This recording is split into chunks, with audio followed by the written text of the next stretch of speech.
Last fall, Glenn became fascinated by the current wars, the battle of philosophy between Nikola Tesla and Thomas Edison. This story was almost a big part of Man on the Moon. The United States always looks at Edison as the guy. I'm beginning to hate Edison. What draws Glenn to the story of Tesla and Edison is that it falls into a classic pattern, a pattern we're still experiencing, a pattern dealing with power. Edison has all of his money in DC. He says DC is the future. There's no way that DC is going to work. You have to have a power plant no farther away than a mile.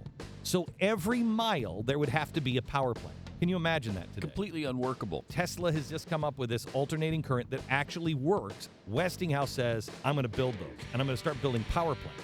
We're going to be able to transport that power from the dams, and we'll generate all this power. We'll be able to take it from Niagara to Chicago or Baltimore. Edison knows this is the end of my career. If this happens, everything that I've invested in DC power is gone. So he writes this pamphlet, a warning from the Edison Electric Light Company.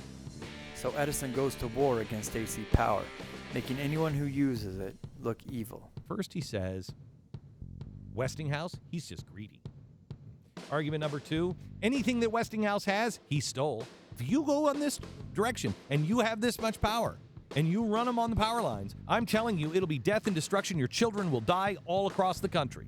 Glenn also likes to tell a story about Topsy, an out-of-control elephant from the Coney Island Zoo that had to be put down.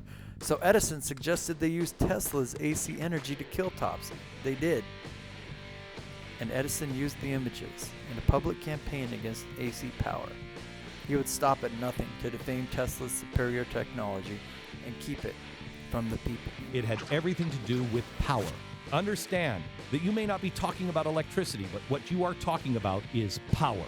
A man's willingness to do anything for unstopped, no holds barred power. Early in Man on the Moon's conception, Glenn wanted to focus on the Tesla-Edison story, but later on it was struck from the narrative. He chose instead to take the message of the current wars and apply it to all of world history. He wanted to show that power is in the ether, that men should have power, and to watch out, because certain people will always have an excuse to hoard it, and when they succeed, man suffers. Man on the Moon is about a world where men hoard power, and about a city on a hill that gave power back to the people to see what they would do with it. It's a story that hasn't ended yet. I'm Mark Mitm. Join me July 12th to look at the stories Glenn was telling behind the scenes to Man on the Moon, only on The Blaze.